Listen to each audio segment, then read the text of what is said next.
yes. Sala penangayo, Yahweh sala penangayo, sala penangayo, Yahweh sala, Zambe malamwe, penangayo, Yahweh sala penangayo, sala penangayo, Yahweh sala.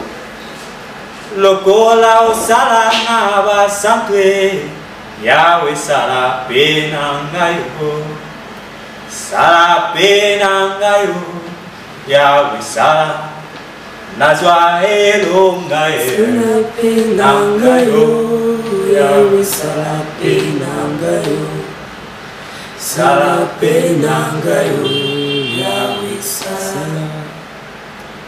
Adonai, tous les temps, je suis à toi. En toi, je vais te sentir à moi. Contempler la gloire de ta bonté. Me réjouir au cœur de ta bonté, oh Adonai.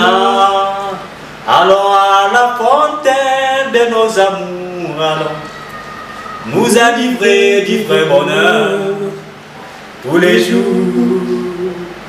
Adonai, dans tes bras je voudrais rester longtemps pour recevoir les merveilles de ta gloire.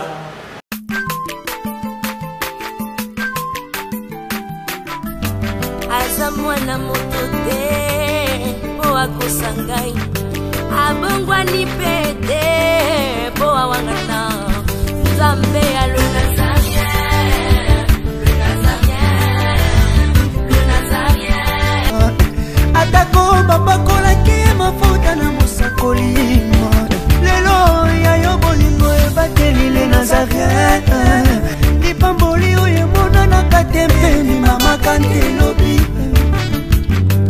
kolapye mapapu masopi mafuta toko kesi ena elongo na nzambe oyo babenga na makomi Jésus.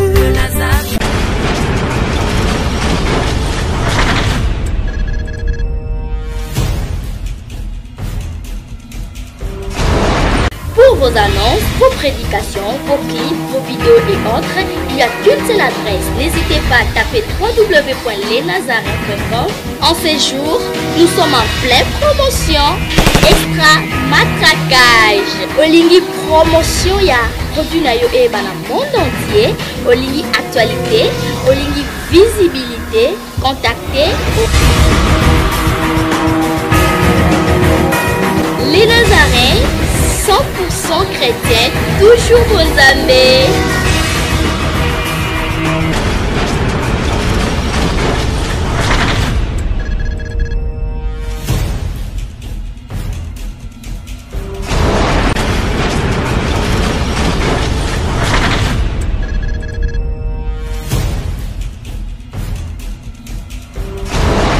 Pour vos annonces, vos prédications, vos clips, vos vidéos et autres, il n'y a qu'une seule adresse. N'hésitez pas à taper www.lesnazarins.com.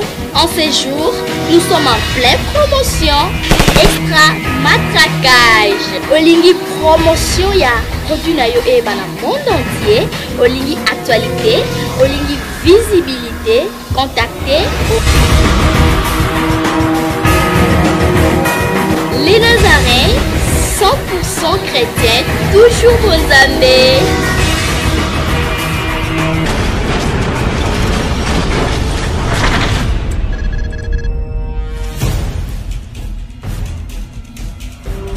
Tata na ye, epana papa mami na nzambe, ezali sezero, watengolo pe palata e, ezali ya Yesu e, soki ye afungoli, moto akokanga.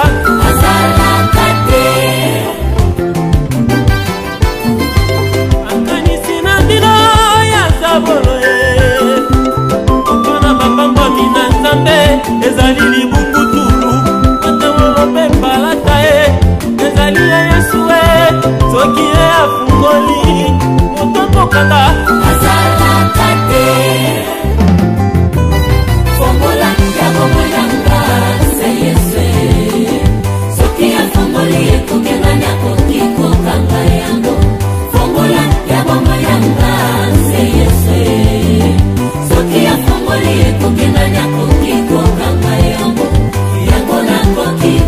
kokende lisusu wapi kwete na yebi yende azali liloba ya bomoi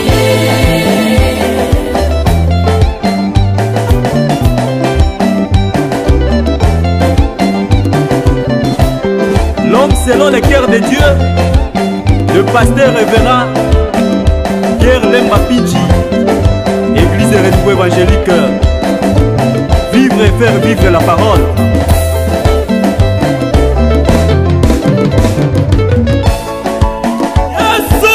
Nalinga kopo tozalaka na bao ya yo pese pa na bango ofukola japo na biso nzambe de longa soki oza mwana na nzambe kobanga te nalobi kobanga te mwana na nzambe kobanga te nalobi kobanga te nzambe nanga ayebi yo. Ok, j'ai dit shalom, shalom, shalom chez vous, bien-aimés dans le Seigneur, très chers fidèles téléspectateurs, tous ceux-là qui aiment bien le www.nazraentv.com. Autrement dit, c'est une chaîne qui édifie pas mal de chrétiens qui nous suivent en scénette moment, et surtout, comme je dis toujours que Bolimonangana Batu ya France et surtout Mini Mingi, Ezomata, la précède de l'éternel, la savant de Dieu, la certifiée Nimokwa ici. Babenga kango BKV Bukavu. Je pense aux Okamate, tout ça bel et bien hôtel Oyo ya munene na Bukavu ya munene. Je pense que bon mon idée na utuko soit président parce que j'étais ici déjà na utuko soit président na c'est Akiti yenda za invité na ngai ya mokola lelo hôtel Begonias Bukavu batone so utaka bisika na bisika boyaka Bukavu kotala batoto kotala ba jamaa yangu ba jamaa yake ba jamaa yako nyoso wana sangisa yango ko meloko moko ko ya bino bon koki collection ba 6 jours na bino à kitoko awa c'est comme en Europe hein, sans vous mentir c'est vraiment bien donc surtout chaleur et accueil un chaleur et accueil vraiment ils sont tellement gentils j'ai aimé voilà pourquoi je me suis dit il faudrait que je cite un peu le nom de l'hôtel Begonias Bukavu. Pour l'excellence Nabino, je viens tout à l'heure de vous dire que je suis avec le président, notre président Delphin. C'est à la région de Pso, malgré la retard, il y a ma casse vraiment. Mais Nzambe a Pambola Kaka, parce que embouteillage, je suis à Kinshasa. Mais c'est ça, c'est ma camisole Tambela. Mais aujourd'hui, j'aimerais un peu rentrer à la régie.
kokanisela mabe naloteba nanyakokaki koyebanga aza oyo nazali se na ngolu ya nzambe nanga celui qui dresse une table en face de mes adversaires il ondule ma tête il m'a coupé des bords quand j'ai marché dans la vallée de l'ombre de la mort Saoul et son bâton me rassurent.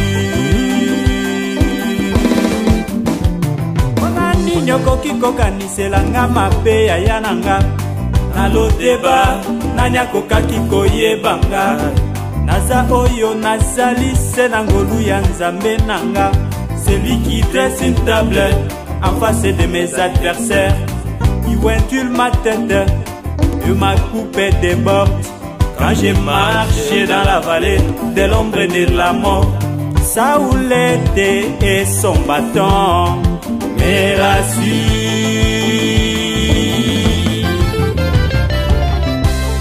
C'est à la cité, c'est à la cité. Amokili toyebi kobongola makambwe, amokili toyebi kobongola makambwe. Muto alata veste, olobi asimbikisye. Muto azwa mwambongwe, olobi asimbikisye.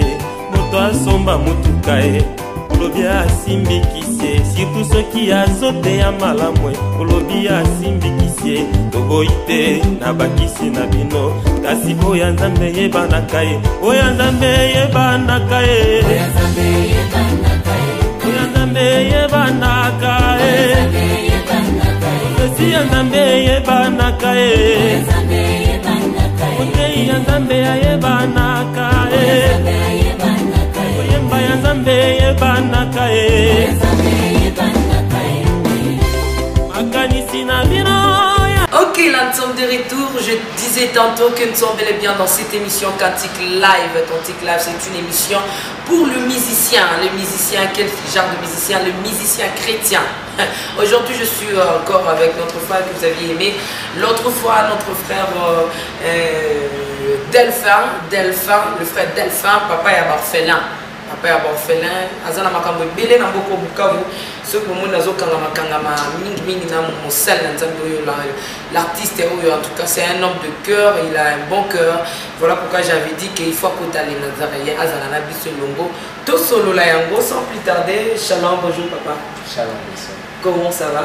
Mon Dieu fait grâce. Et si je disais que le boss de Bukavu, qu'est-ce que tu allais dire? Non, je ne suis pas le boss de Bukavu. Je ne le suis même pas. Oh. Même pas des mais les hommes de Dieu nous ont prêché que si on te dit que tu es boss, il faut dire Amen. Ah. Parfois tu les serrais. Ah oui. Tu es boss dans le Seigneur. Oui, je suis boss dans le Seigneur. Vous savez gérer les gens, 2, 3, 4, 5 personnes, c'est pas peu de choses. Ah oui, c'est pas donné à tout le monde. C'est pas donné à tout le monde. Okay. Vous avez déjà cette grâce-là. Je disais que nous sommes. Comment avez-vous trouvé l'endroit? Ah, vraiment magnifique. Magnifique, vraiment génial. Génial. En passant, là c'était juste en passant plutôt, l'hôtel Bégonia, c'est l'hôtel qui nous a réussi ici pour présenter cette émission, ici à Bukavu. Et j'aimerais dire, l'homme de Dieu, salut un peu, tout salut, mi et Toto, il y a le monde entier. Salut les Nazaréens de par le monde, je vous salue, je vous aime beaucoup. Mais Tony, papa Delphin, excusez-moi dans mon chapeau. Papa Delphin, je me demandé pourquoi tu as l'émission on a aimé, ça a été, en tout cas, félicitations notre frère. Vous avez une domination. Une domination, mais on a dit que Zambé, il a appelé ça dans mon dos. Donc je n'ai fourni aucun effort pour que les gens puissent aimer, puissent liker l'émission que nous avions pu faire avec eux. Mais c'est par la grâce. Qu'est-ce que tu peux leur dire? Je vous aime beaucoup. Okay. Je vous aime beaucoup. En tout cas, shalom encore de par le monde, partout où vous me suivez. Je vous aime. Il y a une maman au niveau de l'Europe et elle m'a appelé pour me dire que le frère Azan Aspect m'a humble d'esprit. Humble d'esprit, je ne sais pas qu'est-ce qu'elle a voulu dire par là, je ne sais pas. Mais néanmoins, la maman m'a dit non, le frère Delphin, il est humble en esprit. Son esprit est humble. Ce qui est juste est que la Bible nous recommande d'avoir un esprit humble. Parce que c'est l'humilité qui précède la gloire. Bambatune so balingaka o babanda déjà komimatisa tika nzambe atombola oluka yo moko mitombola. Oui, d'accord, papa Delphin. Alors c'est l'humilité qui précède la gloire. Ok. Et l'orgueil précède les chutes. Donc la chute, quoi, pour les chutes. Donc c'est ça. Nous devons adopter ces comportements, sachant que c'est ce qui paiera un jour. Voilà. Je pense que papa des fois il est étonné tout makasi parce que la génération bino aux arabes aux matata mutana c'était azoboya bayaya azoboya ba vie mais de l'année qui est monsieur surtout ba benga mingi kolobete ba sepeli pourquoi seulement aux des icônes oyo ceux qui n'a pas benga ba ngombo na habité obimisa papa Charles Mombaye olobelela ye na papa Alain Moloto pourquoi seulement est-ce que le président ou le musicien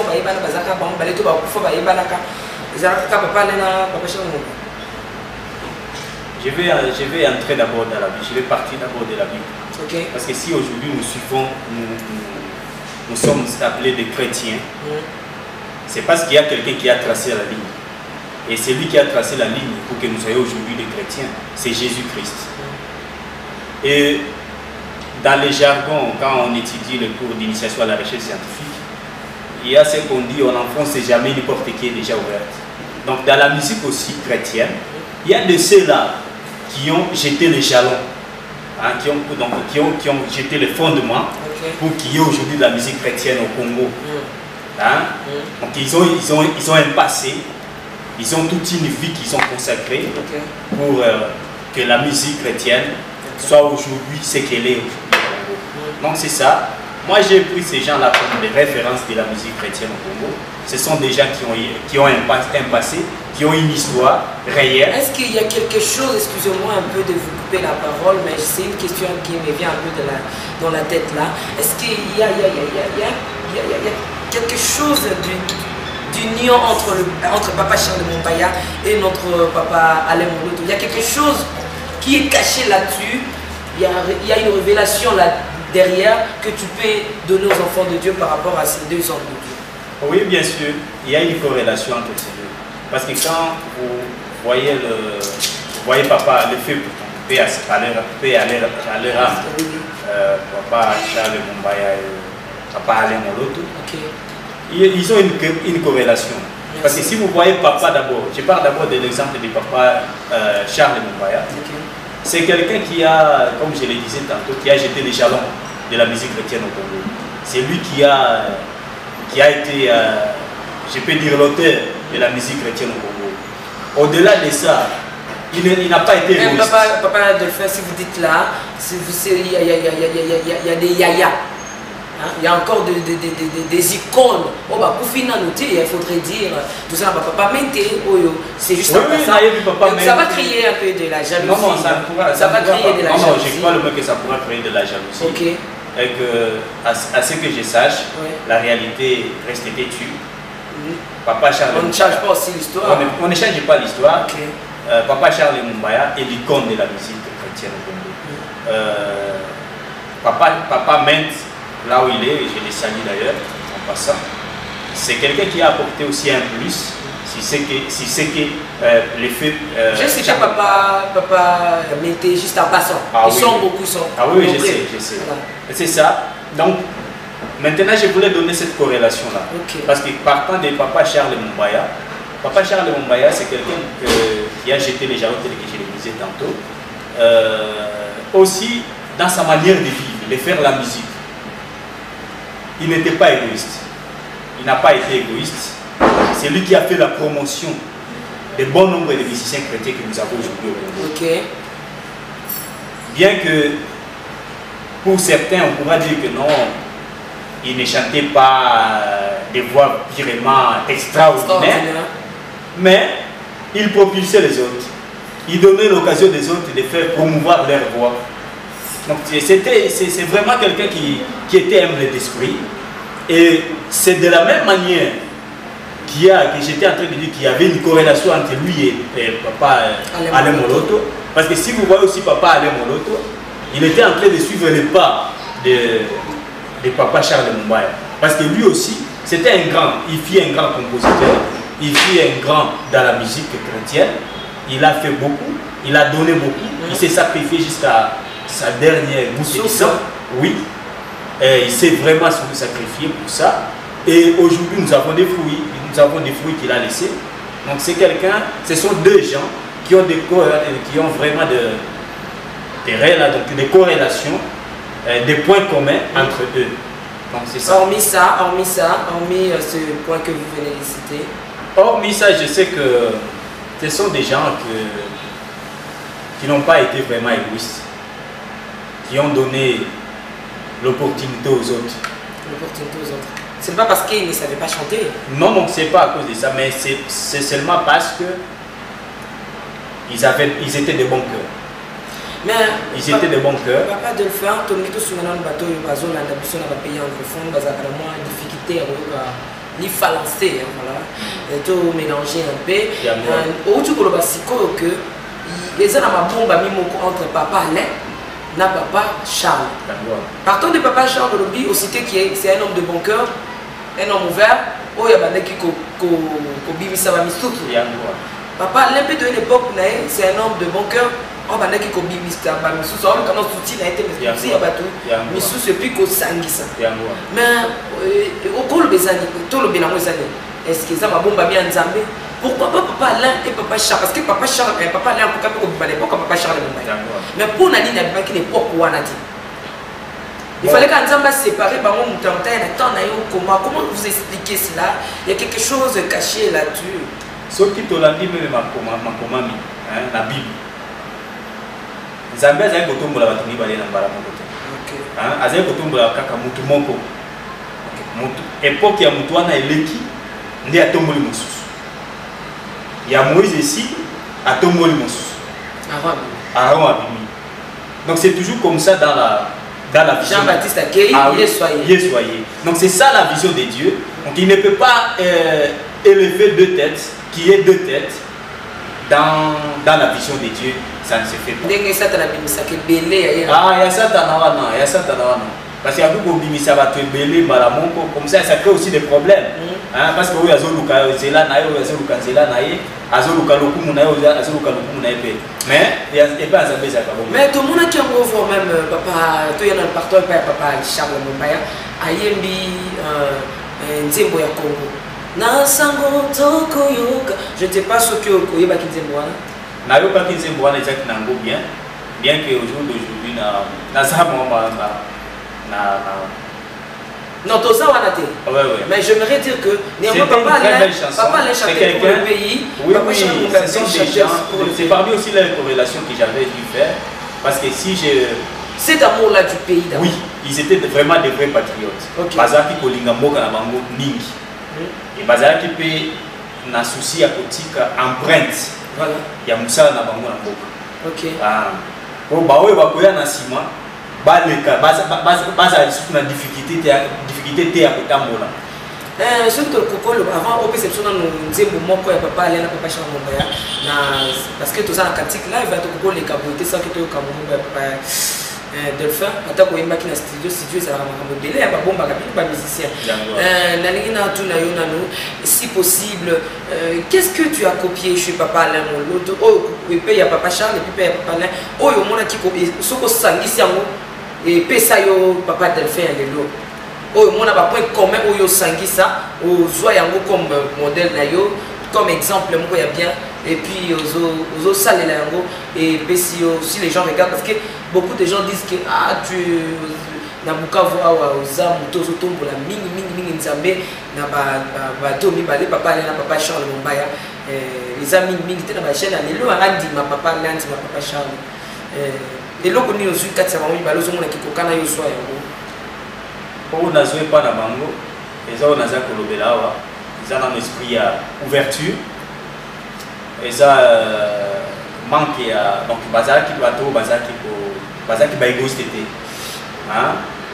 bazaki na bolingo mingi pour na ba pour na ba sous pour les autres ils aimaient les autres bazaki pe bato bazaki na humilité bazaki vraiment à part ça je peux encore élever quoi bazaki na souci ya kotombola bisusu c'est ce que vous faites ici à Bukavu. Oui c'est ce que j'ai fait parce que tel que vous serez en train de jouer mon album vous comprendrez que Je suis l'auteur-compositeur, mais j'ai donné des voix aux autres. C'est pas parce que tu ne sais pas chanter? Non, c'est pas que... Bon, j'ai une voix quand même qui peut être écoutée, mais j'ai voulu... Parce que papa aussi avait chanté, il avait savoir qu'il avait aussi chanté. Dans quelques minutes, tout le canon de papa Charles Mumba et puis papa Alain. Tout le canon de papa Charles parce qu'il y a une bande qui pousse. Là, c'est la moi. Moi, capé là. Depuis ma musicien, vous bien gaka. Bon, on a bande là. Ah, là, t'as n'anga nazo, mais on a secret dans tel Begonias. Pam, pam, pam, pam, pam, pam, pam, pam, pam, pam, pam, pam. Oh yes, salape nangayo, Yahweh salape nangayo, salape nangayo, Yahweh salape, Zambe malamwe nangayo. Yahweh salape nangayo, salape nangayo, Yahweh salape.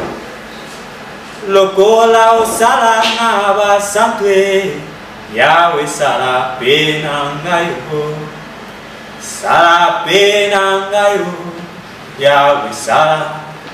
Nazwa elonga salape nangayo, Yahweh salape nangayo.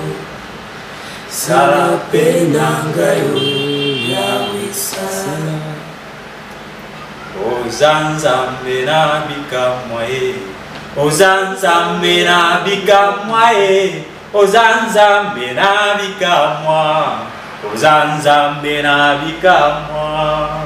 En tout cas, c'est vraiment quelque chose de bien. Mais pourquoi ça voilà? Je vois aux zones quand ça l'a détourné. Ça l'a fait donc je ne sais pas papa Charles Mumba.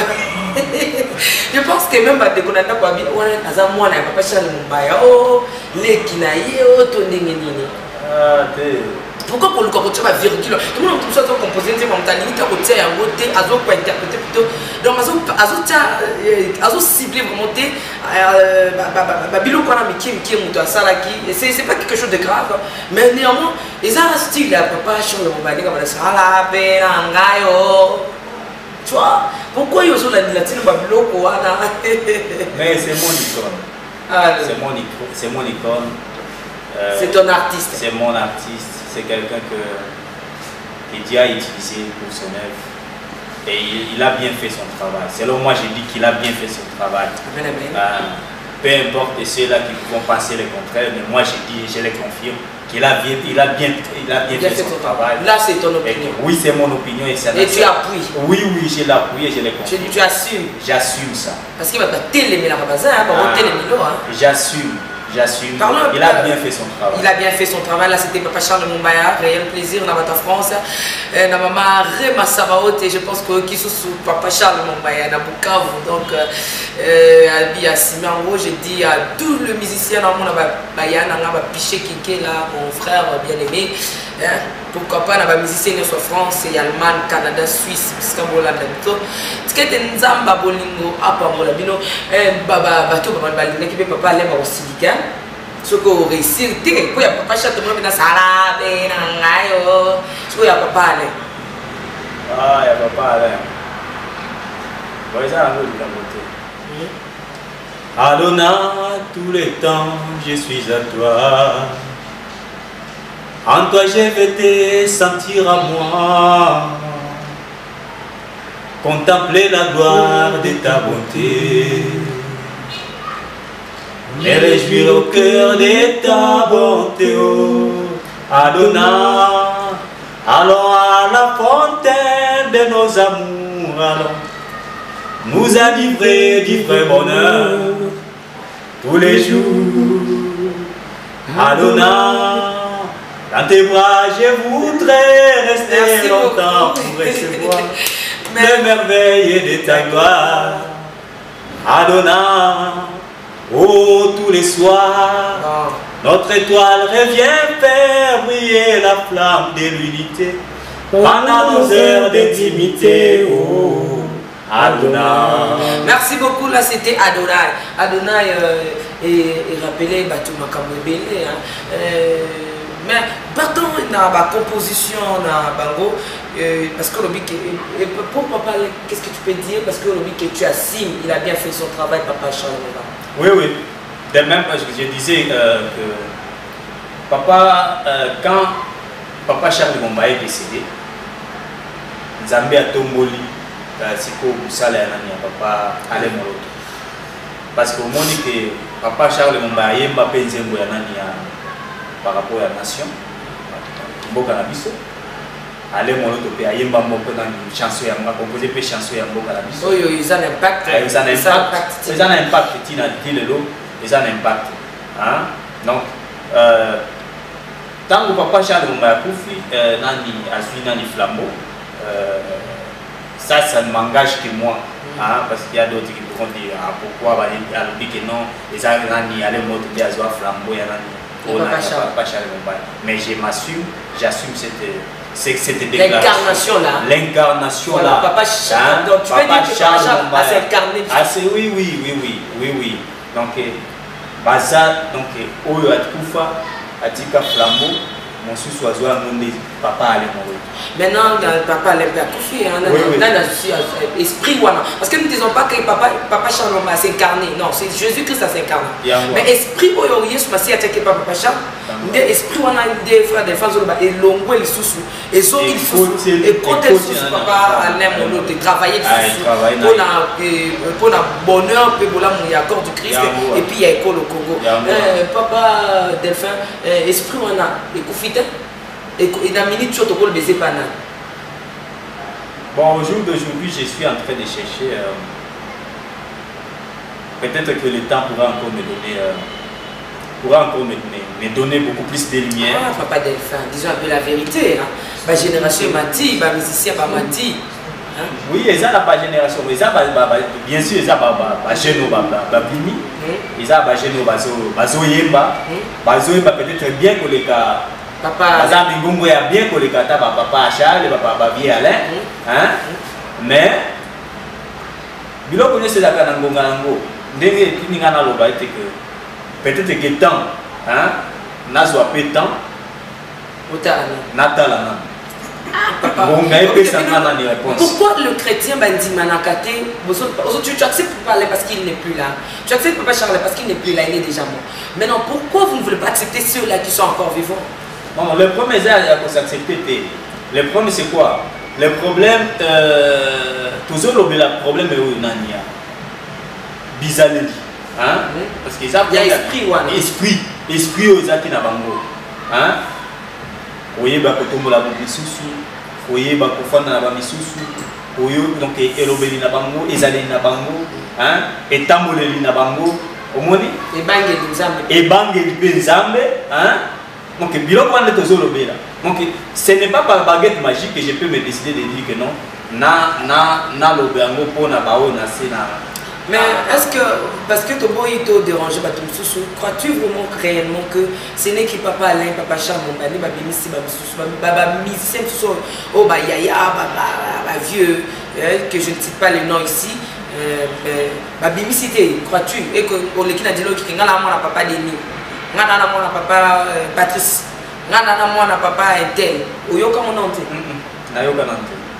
Papa Delphin. À part nani ebele ezaka ka baoyo ba bima na ndenge ya bien te. Nde promesse ya lelo. Je ne sais pas. Ba misusu au lieu que ba forger batou, ba préparer relève, hein?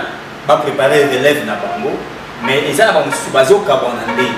Et la différence entre préparer relève, nako pistonné, nako ça a été bokabwa na ndenge ya mabe.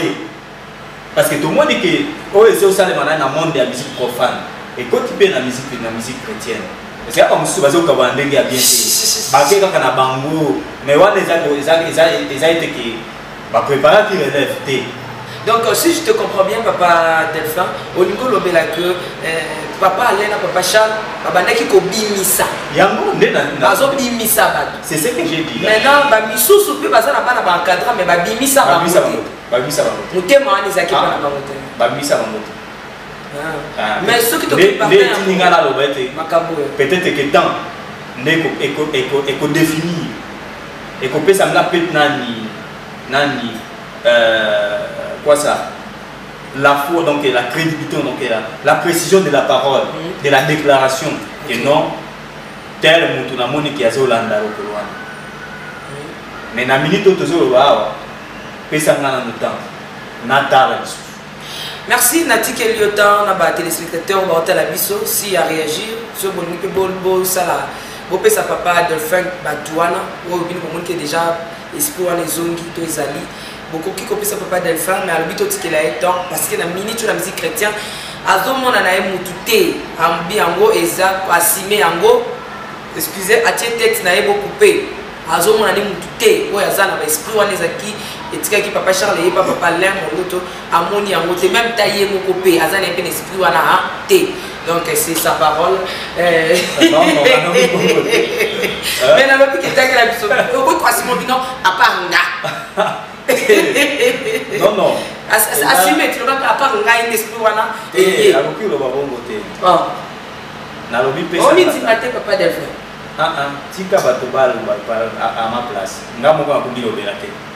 C'est ça aussi l'humilité. Ah mais Yesu masi abanda kombi lobako na ye. Abi je suis le pain de vie. Je suis le chemin, la vie et la vérité. Oya moninga moni tata. Abanda kombi lobako na ye mo kuti. Eza abelo ko mususu. Sans moi, vous ne pouvez rien faire. Eza abelo ko mususu. Zobanga. Te nazo banga te. Eza abelo ko mususu. Tika batobal loba. Au moins, papa, des femmes, là où souvent, les chrétiens, ils vont battre, vous voulez te cacher, te faire comme si tu es 3 fois saint, je ne sais pas moi. Il faudrait dire, tu sais, hein, bateau au monde, on tout ça, on dit, ah, il y a des pères de Bukavu. Il y a des motema, papa Charles, il y a Bukavu. Mais pourquoi tu as peur? C'est que les allées, nous, ils ont des coquines en thé. Non, non, ça va musicien dans le groupe. Non, non. Je suis encore dans la jeunesse. Ok. Dans la jeunesse de ma vie. David aussi était jeune, hein? Oui, David aussi était jeune. Bien sûr, bien sûr. Ben oui. Il était jeune. Et quand vous suivez même sa parole, quand il disait que non, je suis encore trop petit, hein? Il avait aussi peur de quelque chose. Mais poussé par l'Esprit Saint, si nous sommes poussés par l'Esprit Saint, c'est par là que nous devenons encore beaucoup plus forts. Et nous devons laisser donner... parce que tout ce que nous sommes en train de faire dans la vie chrétienne, ce n'est pas pour notre gloire, c'est pour la gloire de notre Dieu. Merci pour la gloire. Voilà pourquoi nous devons nous effacer. Pour la gloire de notre Dieu, les exercices, mon père Makassi, papa Delphin sur le Salango, Ozo bandana chanson et à yo. Vous voyez, il y a papa Alain, il y a papa Charles, ça glisse sans monnaie sur Missatou. Oui, ils ont un style mon corps. Pour te dire réellement, au yoka batona mi bali malam. Ok. Avant qu'il n'y ait pas de il faut que bateau avant de faire. Papa de faux amis qui disent ça, mon bien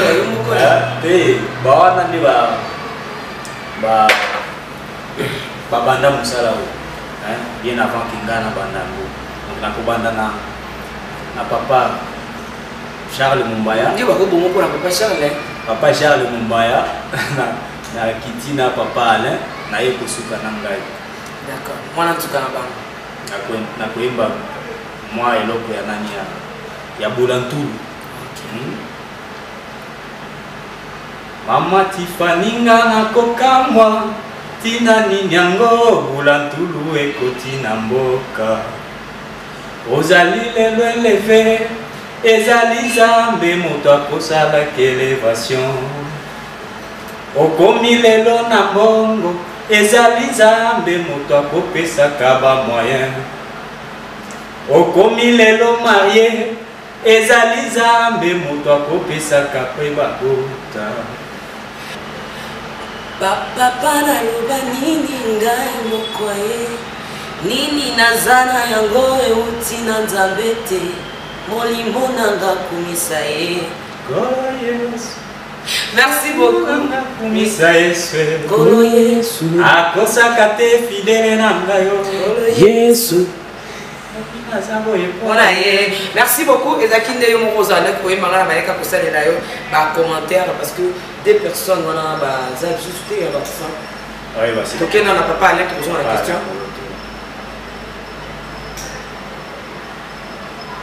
ata mokili endelemi boye tenzele tondi minyoko kolokopesa nga loboko nga na simba tokende mosala oyo bandi okomisaka kino na suka mokonzi nanga azali na nguya ya kokumisama.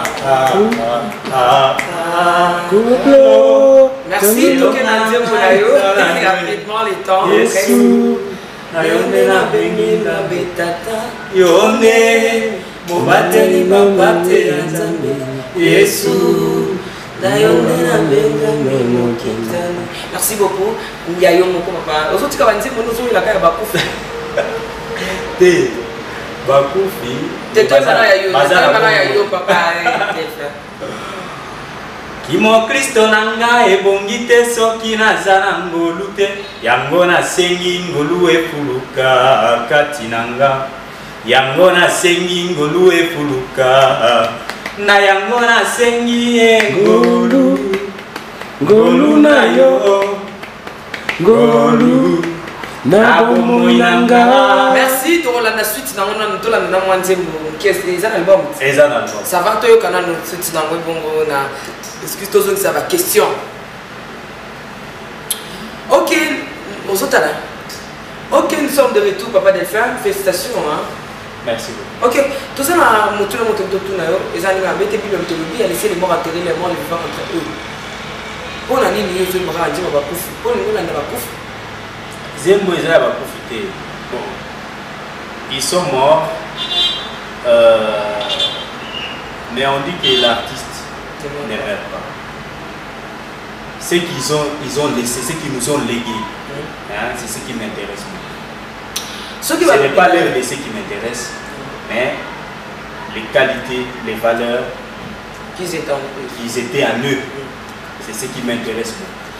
Merci ce papi qui est papa Delphin, tout ça là expression que autant que la biso bana au papa Charles Mbayali il est à Binis.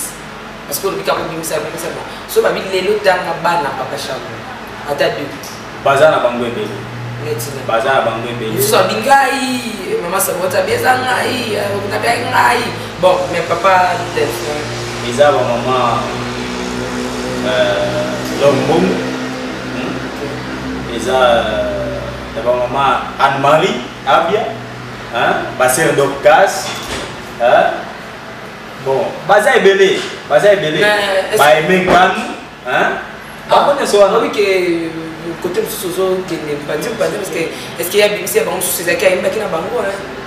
Donc on va dire c'est alors est-ce que papa Charles on va dire c'est qui leur c'est alors bon invité. Voilà comme il va débat, non je ne sais pas, je ne dis rien. Après qui nous prouve le contraire, les gens que je viens de citer, mais à ce que je sache. Et bon papa Alain, papa Alain où il y a plus ici. Papa Alain, Azanana il a le pasteur à Toms. À Nadège, hein, Maman Nadège, le groupe Gaël que nous avons aujourd'hui, c'est Papa Alain. Oui, merci beaucoup. Là, et bon, bon, là, Nazolanda, c'est là parce que au moins, tant que total clip nanga, au moins, je suis l'auteur-compositeur, mais après, c'est pas une chance là-bas, je suis pas bien, c'est nouveau là, non, c'est ça. Tu peux parler, tu peux continuer parce que tu aimes beaucoup parler. Pourquoi tu as fait un solo dans le mingi? On dit que ça bango le sous toi tout bien comment? Qu'est-ce que vous faites? Mais tu vois, il y a des canaux les Nazareth, maman Tiffany, na posa na lobby la débat tu vas marquer na lobby la bango parce que génération où il y a tout bon ça na histoire. Pourquoi? Comment on dit ceux qui n'ont pas martelé par rapport à Batouana, pour les gens qui ont les sous. Et ça pour pas comportement na bango, donc pas caractère na bango, pas valeur chrétienne na bango, hein, c'est ce qui m'a marqué beaucoup plus. Hein, leur manière de faire les choses, leur manière de faire les choses, de voir les choses, la promotion des autres. Hein? La manière dont on a commis ça, après que tombe à Missoussou, on a des marquings à est-ce que l'empreinte il y a bateau mi balé tikalipe na Bukavu awa parce que tu vas toquer qui m'ont kana Kinshasa beaucoup de musiciens bango babimisi baza bato ya Kinshasa. Est-ce que baprêtre wana mpe baekwana eyaki mpe na babukavu bamboka lokola babimbashi bagoma est-ce que katisaki mpe babimisi mpe bana kote oyo?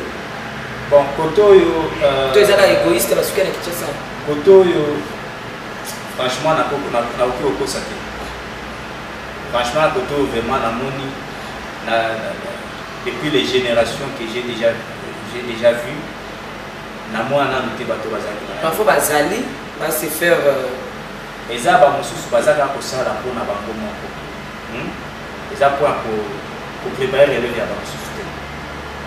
Alors que c'est ça le plus grand problème. Non, j'ai demandé la question si papa Alain ou bien papa Charles entre les deux babimisi pe bana koto yo na Bukavu na Bagoma, est-ce que babimisi batu ya koto yo babimisi batu ya koto soit ba influencer pe bana ya Goma Bukavu? Eza na sœur moko azaki awa, c'est ça c'est c'est Mireille. Azaki koyeba na Gaël, aza mutu ya awa. Ayeba nzemoni aza aujourd'hui riche. Nadège kaka te. Eza Mireille. Azaki oui. C'est un Mireille. Oui, maman Mireille. Aujourd'hui déjà la comme maman Mireille. Maman Mireille, oui. Oui. Maman Mireille c'est papa Alain Moro kabibisa ye. Aza mwana koto. Eza moto ya koto. Maman Nadège et na pesi mbote bisika azali. Vraiment ce sont là les empreintes que j'étais en train de vous dire tantôt que même aussi indirectement bah travailler bango koto ba influencer ba tona mibale. C'est pour net babiso a influencer biso kaka na manière ya kosala. Les outils d'abiso peto. Pour travailler dur parce que vraiment azali pour travailler petit parce que mon doigt ça la travail avec beaucoup plus de simplicité parce que la Bible déclare que maudit celui qui fait l'œuvre de Dieu avec négligence. Bato belé balingaka te ndambe atombola bango mais ce que ça la fait travail en zamé na négligence ozo s'attirer kaka ba malédiction au lieu de s'attirer les bénédictions. Donc c'est ça biso pe tozo landa le couloir pour travailler dur tout ça la fait makasi zamé amona mutsa tozo sala pe atombola. Est-ce que quand tu as battu la balata vanela bango te mena mo ban ozo ko étudier ba point fort na bango côté positif na bango? Est-ce que vous avez na musika ndenge yoka pe na ba solo ndenge potala ba point négatif pour que tu ça deux personnes na yo zo le benali papa Alain na papa cherchant leur point beaucoup plus négatif que moi je peux avoir c'est beaucoup plus leur générosité. Ils étaient beaucoup plus généreux. C'est ça le point négatif. Mais et après faut tout mettre en go papa nani ils ont toujours makambo ezali ko kitsection émission le pays ko perception mayele et après babimisi bato bakufi et maintenant lelo orchestre papa Charles Ngomba eza ndenge nini ya papa Alain Moloto po ya utuko kufanya kala mingi te est-ce que orchestre wana ils ont reflété vraiment réellement et ça qui n'a pas tout basé l'esprit moko divine ou bien l'esprit divin. Voilà. Oui, ce que tu as dit dans le groupe Gaël, bon, à moins qu'il y ait des gens qui vont me contredire quant à ceux qui vont réagir. Ceux qui basali vont réagir. Parce que papa Delpha va dans la prototé avant dans la Kinshasa, un peu côté de mon SICA à plus de 2000 km de Kini. Alors, ce qui fait que mon jugement, et ça par rapport à monaki na musika. Voilà. Donc par rapport à ngai na moniki na yebi que à moins qu'il y ait des gens qui vont me contredire, mais Gaël c'est vraiment un groupe que papa Alain Moloto a laissé et qui continue à marcher sur les rails. Vraiment, ils sont vivants. Oui, c'est un groupe vivant. Parce que ceux qui leader à Koufi, groupe Koufi. En tout cas, il y a papa Alain Thibault continue. Et bon, il y a papa Charles. Papa Charles, il est Azaki de Koufou là-bas. Azaki Koufou là-bas. A Foulio, ok, on dit que non, on a une salle à peine à la carrière. Les gens qui kokabwana ndenge tozomona elo la groupe mosusu chrétien bato babimika kana kanda Comment que c'est le président de Makam? Ah, Akekuna a déjà pour c'est la ça tu koloba ya solo. C'est ça solo. Mais ezaki bon na ndenge wana te. Mama Maria ba sala ba album Mama Sabaote.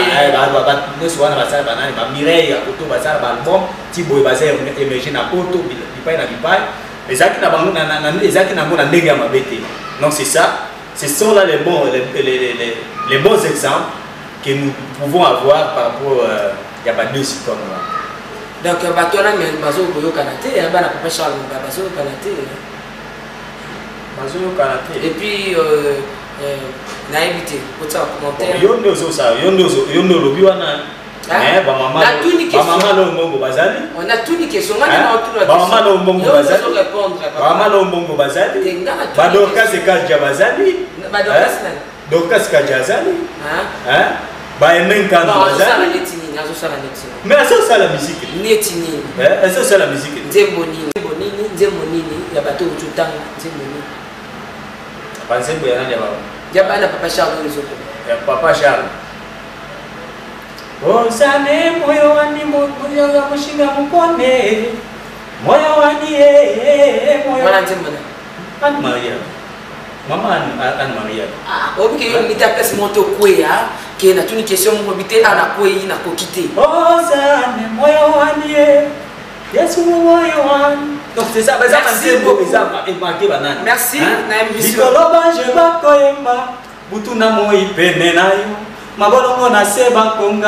là je ne sais pas si réellement Charles Tabissa papa est bien calme. Bon. Là je ne sais pas comment Yemba naye je vais dire un peu. Au moins ndenge tozali awo. Voilà. Na okiko bana ndenge na banda ki carrière ya musique. Mais na bibi na nute. Mutayembi na femme mission. Muto ya bengi nga o ya kato ye. On lui côté les mains papa ni comme comme oui parce que parce que moi chaleur. Hein?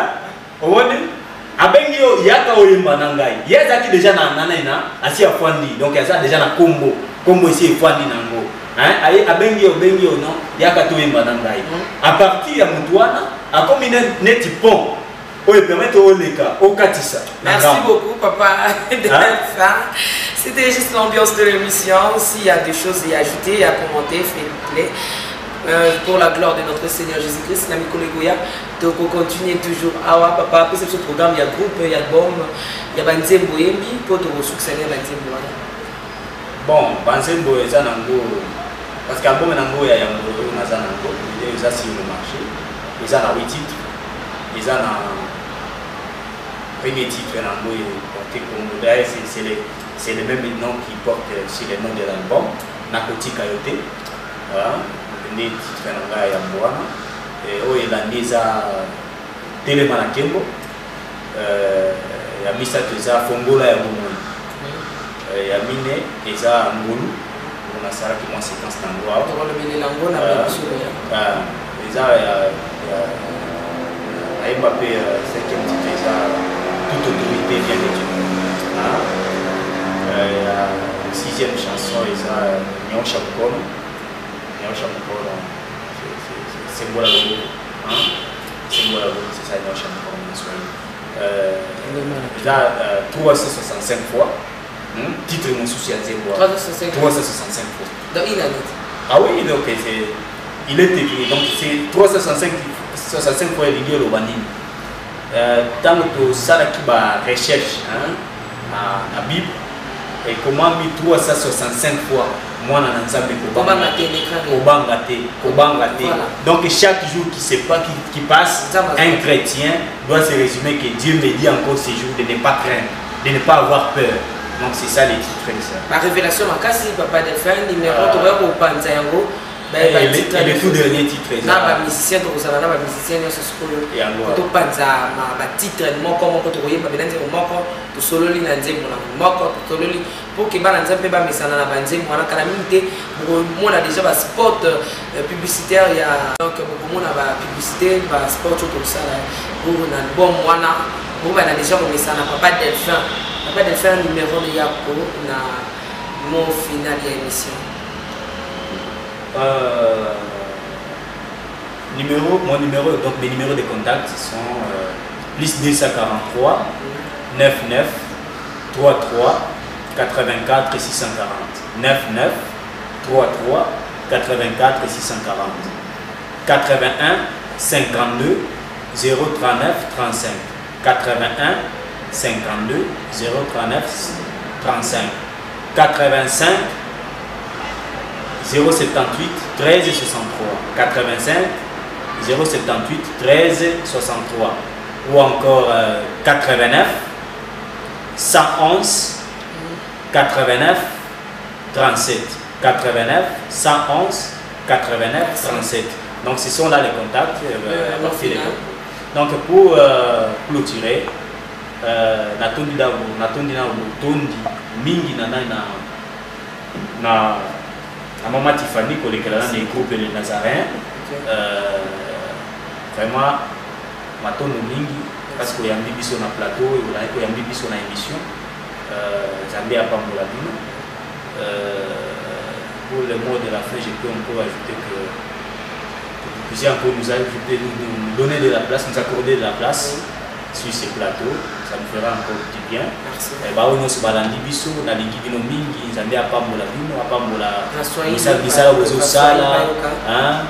Donc que Dieu vous bénisse. Que Dieu vous bénisse, qui bénisse vos familles, vos activités socio-professionnelles. Merci. Abariki manyumba zenu ni nyote, mahali pote mnapatikana, mahali pote ulimwenguni, nimewasalimu na Mungu anawapenda tena. Asante sana. Asante sana, minasema asante mba Mungu kwa wapi Mungu kwa bien. La pensée de l'Éternel, le servant de Dieu kapa na Bukavu, Bukavu iko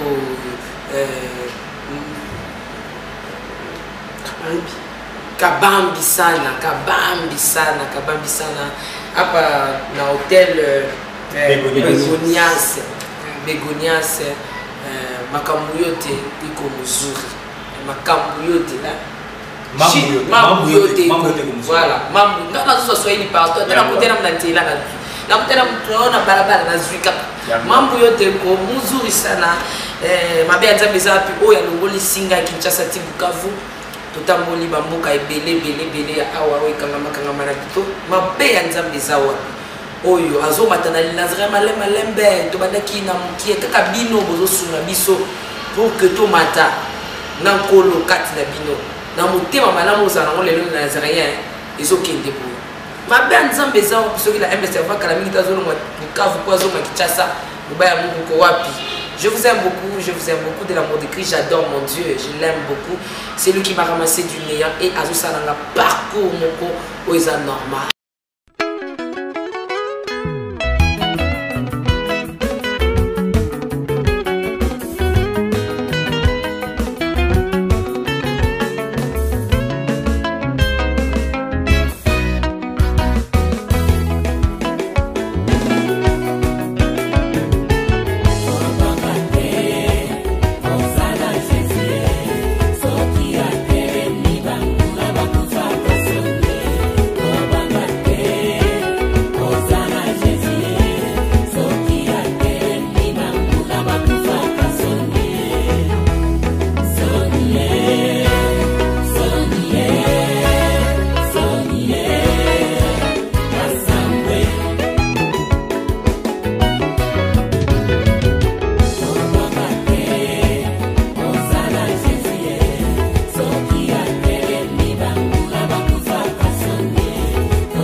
bazalaki basi babungisi elika babosanye te esundeli loba kouta na lola yeye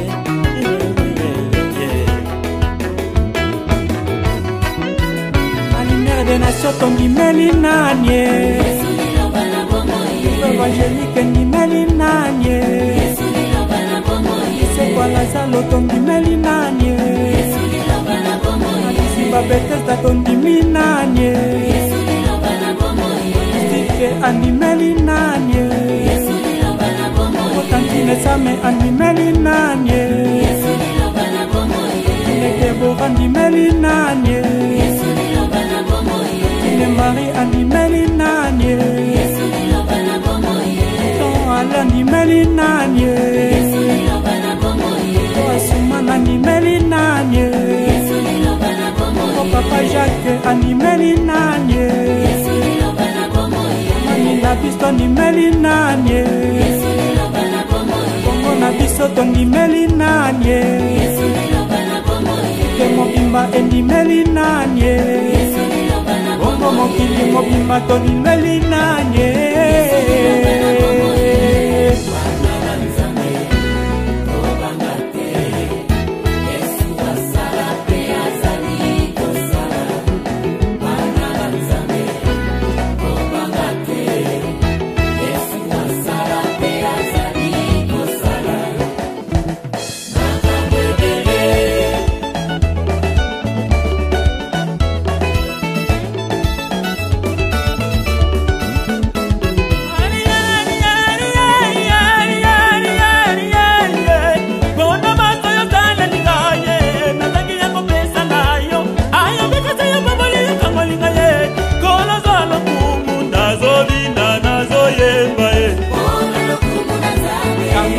na molimo akutume Yesoyo azamikama ye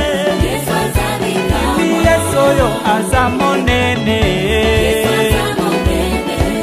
Tokotika tante mabange kumisa otambe tozana bomoi Amen Sekamara kangama na yo Yesu na tomboni yo Nakotika yote Songona tika ye bona nidye Kaisema nagomoka temba Maladi la tizoto Mabenga mazonga mazala nyoso bali Nakotika yote Yesu Kabandoki na kindoki na bina Akamba lobinga ina balakate Nakotika yote Yesu Kama papa etoboki Nakotika yote Yesu Nakotika na yomo sekandame Nakotika yote Yesu Nakotika yepo na nidye Nakotika yote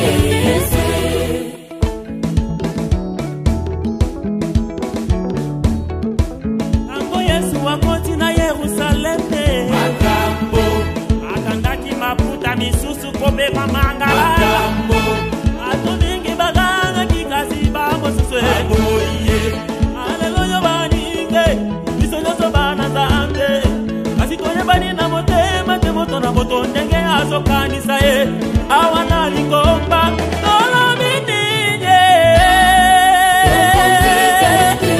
ebomba totika yebona ninye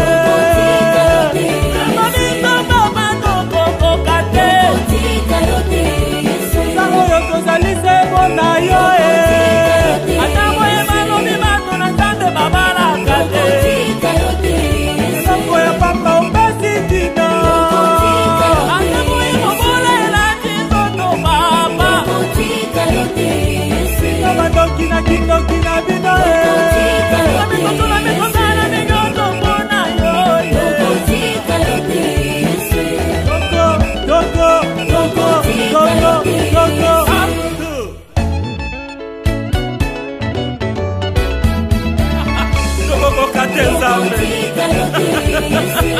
Basalaka nyoso balingi Ata batumi biso likonga Soto zaka kala yo Tawe bazomenga biso bakiro Zaka kala yo Renouveau biso nyoso Komba nyoso ezondimela Yesu Kola kolope mobiki Soda, ba policier, ba étudiant Kongo mobimba Alléluia